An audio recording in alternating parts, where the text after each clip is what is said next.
நான் ஆல்ரெடி போட்ட வீடியோல வந்து பாத்தீங்கன்னா ஒரு லைஃப் பாய் பேட்டரியில 12 வோல்டேஜ் 15Ah ஒரு பேட்டரி பேக் எப்படி ரெடி பண்ணலாம்ன்றத வந்து காமிச்சிருப்பேன். அதுல வந்து பாத்தீங்கன்னா நார்மல் BMS யூஸ் பண்ணிருப்பேன். 12 வோல்டேஜ் 30Ah பேட்டரி பேக் நம்ம எப்படி பண்ணணும்ன்றத பத்தி பாத்தீங்கன்னா இதுல வந்து நான் எக்ஸ்பிளைன் பண்ணிருக்கேன். இதுல வந்து பாத்தீங்கன்னா நான் டேலி BMS யூஸ் பண்ணிருக்கேன். நார்மல் BMSக்கும் டேலி BMSக்கும் வந்து பாத்தீங்கன்னா நிறைய டிஃபரன்ஸ் இருக்கும். அதை பத்தி இந்த வீடியோல வந்து ஃபுல்லா எக்ஸ்பிளைன் பண்ணிருக்கேன். 32140 பேட்டரி எடுத்துக்கோங்க. இது வந்து லித்தியம் ஃபெரஸ்பேட் பேட்டரி 15Ah கெப்பாசிட்டி கொண்டது. அதுக்கப்புறம் பாத்தீங்கன்னா இந்த செப்பரேட்டர்னு சொல்லுவோம், இதை வாங்கி வச்சுக்கோங்க. இது வந்து பேட்டரியை வந்து அசம்பிள் பண்றதுக்கு ரொம்பவே யூஸ்ஃபுல்லா இருக்கும். இந்த செப்பரேட்டர்ல வந்து பாத்தீங்கன்னா ஒரு ஃபீமேல் ஸ்லாட் இருக்கும், ஒரு மேல் ஸ்லாட் இருக்கும். அது ரெண்டுத்தையும் நீங்க வந்து கனெக்ட் பண்ணும்பொழுது அது வந்து ஒன்னா ஜாயின் பண்ணிக்கும். அடுத்து இந்த இன்சுலேட்டர் வாங்கிக்கோங்க. இது வந்து பாத்தீங்கன்னா பேட்டரியோட பாசிட்டிவ் சைடு வந்து ஒட்டணும். அடுத்து இந்த டேலி BMS வாங்கியிருக்கேன் 40 amps கெப்பாசிட்டியில. நார்மல் BMS விட டேலி BMS வந்து பாத்தீங்கன்னா உங்களுக்கு லைஃப் நல்லா இருக்கும். இது வந்து பாத்தீங்கன்னா நார்மல் BMS, இது வந்து டேலி BMS. ரெண்டுத்துக்கும் டிஃபரெண்ட் ரொம்பவே அதிகமா இருக்கும். நம்ம நார்மல் BMSல வந்து பாத்தீங்கன்னா பேட்டரி கனெக்ஷனுக்கு B1 B2 B3 அந்த மாதிரிலாம் ஆப்ஷன்ஸ்லாம் இருக்கும். ஆனா நமக்கு இந்த டேலி BMSல வந்து பாத்தீங்கன்னா அந்த மாதிரிலாம் எதுவுமே இருக்காது. ஸோ நான் சொல்றதை வந்து ஸ்டெப் பை ஸ்டெப்பா நீங்க வந்து ஸ்கிப் பண்ணாம பாருங்க, அப்பதான் உங்களுக்கு கிளியரா புரியும். நீங்க ஸ்கிப் பண்ணிட்டீங்க இல்ல தப்பா கனெக்ஷன் கொடுத்துட்டீங்கன்னா உங்களுக்கு அவுட்புட் வராது. இப்போ நம்ம 4S2P பண்ண போறோம். அதனால நான் 8 வோல்ட் வர மாதிரி இந்த செப்பரேட்டர் வந்து நான் கனெக்ட் பண்ணிக்கிட்டேன். நான் இந்த செப்பரேட்டர் வந்து பாத்தீங்கன்னா ஒரே கடையில வாங்கல, வேற கடையில வாங்கியிருந்தேன். அதனால எனக்கு அந்த ஸ்லாட் வந்து மேட்ச் ஆகல. ஸோ நான் வந்து அட்ஜஸ்ட் பண்ணி அதை வந்து ஃபிக்ஸ் பண்றேன். நீங்க மேக்ஸிமம் எல்லாத்தையும் ஒரே கடையில வாங்கிக்கோங்க, அப்பதான் கரெக்டா இருக்கும். நம்ம அசம்பிள் பண்ணும்பொழுது வந்து பாத்தீங்கன்னா ஃபர்ஸ்ட் 2 பாசிட்டிவ் வச்சுக்கோங்க, அடுத்து 2 நெகட்டிவ் வச்சுக்கோங்க, பின்ன அடுத்து 2 பாசிட்டிவ் வச்சுக்கோங்க, அடுத்து பின்ன 2 நெகட்டிவ் வச்சுக்கோங்க. அப்பதான் நம்மளுக்கு வந்து கனெக்ஷனை வந்து ஜாயின் பண்றதுக்கு ரொம்பவே ஈஸியா இருக்கும். இப்போ இந்த 4S2Pன்னு சொல்றோம் இல்லையா, 4Sன்றது பாத்தீங்கன்னா சீரியஸ். நம்மளுக்கு வந்து வோல்டேஜ் இன்க்ரீஸ் ஆகும்னா பேட்டரி வந்து நம்ம சீரியஸா கனெக்ட் பண்ணோம். லைக் 1 2 3 4 அந்த ஒரு செட்டப்ல நான் வச்சிருக்கேன் இல்லையா. 2Pனா பேரலல். நம்மளுக்கு ஆம்ஸ் கெப்பாசிட்டி இன்க்ரீஸ் பண்ணனா பேரலா நம்ம வந்து அதை வந்து கூட்டிக்கணும். இப்போ 4 பேட்டரின்றது ஒரு செட்டு. ஸோ நம்மளுக்கு எத்தனை செட்டு வேணுமோ அத்தனை செட்டு வந்து நம்ம இன்க்ரீஸ் பண்ணிக்கணும். நம்மளுக்கு ஆம்ஸ் இன்க்ரீஸ் ஆகும். அந்த எஸ் வந்து நம்ம இன்க்ரீஸ் பண்ணும்போது நம்மளுக்கு வந்து வோல்டேஜ் இன்க்ரீஸ் ஆகும். லைக் இப்போ நம்மளுக்கு ஒரு 4S அப்படின்னு சொன்னா நம்மளுக்கு இதுல வந்து பாத்தீங்கன்னா ஒரு 12 வோல்டேஜ் அவுட்புட் கொடுக்குதுன்னா 8S2Pனா நம்மளுக்கு வந்து பாத்தீங்கன்னா 24 வோல்டேஜ் அவுட்புட் கிடைக்கும். இந்த 15Ah அப்படியே இருக்கும். அந்த மாதிரி உங்களுக்கு எத்தனை எத்தனை வோல்டேஜ் வேணுமோ அதுக்கேற்ற மாதிரி நீங்க பேட்டரி ஷேக் ஆகாம இருக்கிறதுக்காக இந்த ஸ்ட்ரிங் கவர் வந்து நான் ஃபிக்ஸ் பண்ணிக்கிறேன். இப்போ வந்து பாத்தீங்கன்னா 2 பக்கமும் செப்பரேட்டர் போட்டேன். நான் படத்துல கொடுத்த மாதிரி நீங்களும் கனெக்ஷன் கொடுத்துக்கோங்க. ஃபர்ஸ்ட் டாப் வியூல இருந்து பாத்தீங்கன்னா இந்த லெஃப்ட் சைடுல இருக்கிற 4 பேட்டரியை ஒன்னா ஷார்ட் பண்ணணும், ரைட் சைடுல இருக்கிற 4 பேட்டரி வந்து ஒன்னா ஷார்ட் பண்ணணும். நான் வந்து இந்த நிக்கல் ஷிப்ல வந்து சால்டிங் பண்ணிக்க போறேன். பேட்டரியில சால்டிங் பண்றது வந்து பாத்தீங்கன்னா சரியான மெத்தட் கிடையாது, ஸ்பாட் வெல்டிங் தான் பண்ணணும். நான் என்னோட பர்சனல் பர்பஸ்க்காக நான் வந்து சால்டிங் பண்ணிக்கிறேன். பொதுவா சால்டிங் பண்ணும்பொழுது ஓவர் ஹீட் ஆகி பேட்டரியோட காம்பனன்ட்ஸ் வந்து டேமேஜ் ஆகிறதுக்கு நிறைய சான்ஸ் இருக்கு. இப்போ வந்து பாத்தீங்கன்னா ஃபுல்லா சால்டிங் பண்ணி எடுத்துக்கிட்டேன்.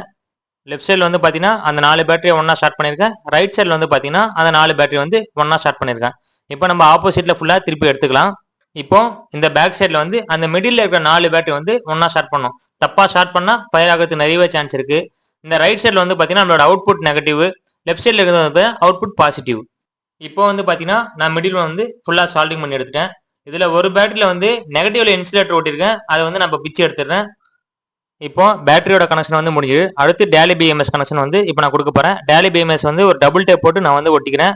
இதுல வந்து பாத்தீங்கன்னா ஒவ்வொரு கனெக்ஷனும் கரெக்டா கொடுக்கணும். இந்த வீடியோவை ஸ்கிப் பண்ணாம பாத்துக்கோங்க.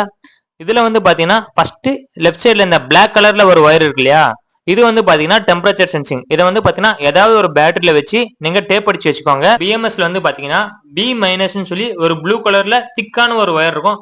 அதை வந்து பாத்தீங்கன்னா நம்ம பேட்டரியோட நெகட்டிவ் இருக்கு இல்லையா, அவுட்புட் நெகட்டிவ் ஒன்று எடுத்திருக்கோம் இல்லையா, அதுல வந்து பாத்தீங்கன்னா சால்டிங் பண்ணணும். நான் ஆல்ரெடி அதுல நிக்கல் பிளேட் வந்து சால்டிங் பண்ணிட்டேன். ஸோ டைரக்டா வந்து இப்போ நான் பேட்டரியில சால்டிங் பண்ணி எடுத்துக்கிறேன். அடுத்து வந்து பாத்தீங்கன்னா P- ஒன்று இருக்கும், பிளாக் கலர்ல ஒரு ஒயர்.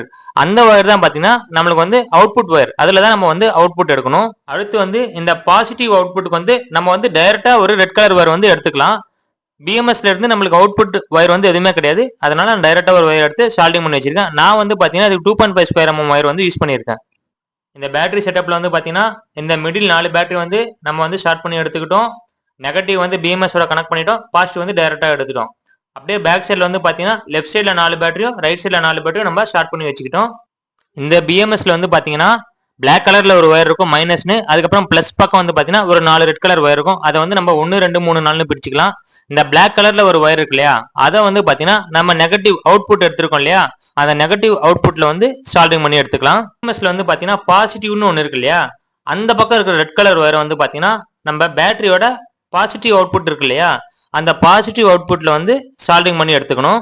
அடுத்து இந்த BMS சைட்ல வந்து பாத்தீங்கன்னா இந்த ஒயர், அதாவது பாசிட்டிவ் சைட்ல இருந்து 2வது ஒயர், கீழே இருந்து 2வது ஒயர், அந்த ஒயர் வந்து நம்ம எங்க கொடுக்கணும் பாத்தீங்கன்னா பேட்டரியோட பாசிட்டிவ் அவுட்புட் இருக்கு இல்லையா, அந்த அவுட்புட்டோட பேக் சைடு நெகட்டிவ் கனெக்ட் ஆகும் இல்லையா, அந்த நெகட்டிவ்ல வந்து நம்ம ஃபுல்லா சால்டிங் பண்ணி எடுத்துக்கணும். அடுத்து வந்து பாத்தீங்கன்னா பிஎம்எஸ்ல வந்து டாப்ல இருந்து 2 ஒயர், அதாவது மைனஸ் இருக்கு இல்லையா, பிளாக் கலர் கீழே இருக்கிற ஒயர், அந்த ஒயர் வந்து பாத்தீங்கன்னா நம்ம பேட்டரியோட நெகட்டிவ் இருக்கு இல்லையா, நம்ம அவுட்புட் நெகட்டிவ் எடுத்திருப்போம் இல்லையா, அதுக்கு பேக் சைட்ல இருக்கிற பாசிட்டிவ்ல வந்து கனெக்ட் பண்ணணும். என்னடா இவன் மாறி மாறி சொல்றானேன்னு நீங்க நினைக்காதீங்க. இந்த மாதிரி சொல்லும் பொழுது உங்களுக்கு ரொம்பவே ஈஸியா புரியும். நம்ம லைனா எல்லா ஒயரும் சால்டிங் பண்ணும் பொழுது சில வாட்டி நம்மளுக்கு கன்ஃபியூஷன் ஆகும். அடுத்து நமக்கு பேலன்ஸ் இருக்கிற ஒரே ஒயர் வந்து பாத்தீங்கன்னா இந்த மிடில் ஒயர் மட்டும்தான். அந்த மிடில் ஒயரை நம்ம எங்க கொடுக்கணும்னா, நம்ம ஆல்ரெடி அவுட்புட் எடுத்திருக்கோம் இல்லையா, நெகட்டிவ் பாசிட்டிவ், அதுல மிடில் 4 பேட்டரி ஷார்ட் பண்ணிருக்கோம்ல, அதுல வந்து நீங்க ஒரு இடத்துல சால்டிங் பண்ணி எடுத்துக்கோங்க. இப்ப பேட்டரியோட வோல்டேஜ் செக் பண்ணிக்கலாம். அதுக்கு நான் மல்டிமீட்டர்ல டிசி மோட் போட்டுக்கிட்டேன். டிசி மோட் போட்டுட்டு அவுட்புட் வந்து நான் செக் பண்ணி பார்க்க போறேன். செக் பண்ணும்போது எனக்கு கரெக்டா 13.34 வோல்டேஜ் அவுட்புட் வந்து கரெக்டா வருது. இப்போ இந்த பிஎம்எஸ்ல வந்து எதனா ஒரு ஒயர் சால்டிங் பண்ணாம விட்டுட்டா நம்மளுக்கு அவுட்புட் வருமா இல்லையான்னு செக் பண்ணி பார்த்துலாம்.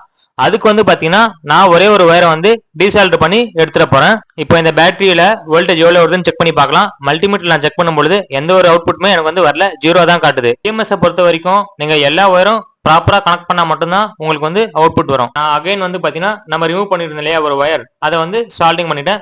சால்டிங் பண்ணிட்டு திருப்பி அவுட்புட் செக் பண்ணும்போது எனக்கு கரெக்டா 13.34 வோல்டேஜ் வந்து அவுட்புட் வந்து கரெக்டா வந்தது. என்னதான் நம்ம பேட்டரியில வந்து பிஎம்எஸ் கனெக்ட் பண்ணி இருந்தாலும் நம்ம 2 ஒயரையும் ஷார்ட் பண்ணும்போது ஸ்பார்க் வரதான் செய்யும். பிகாஸ் இது 40 ஆம்ஸ்க்கு மேல போகும்போது மட்டும் தான் கட் ஆஃப் ஆகும். இந்த வீடியோ பிடிச்சிருந்தா லைக் பண்ணிக்கோங்க, மறக்காம நம்ம சேனலை சப்ஸ்கிரைப் பண்ணிக்கோங்க. நன்றி.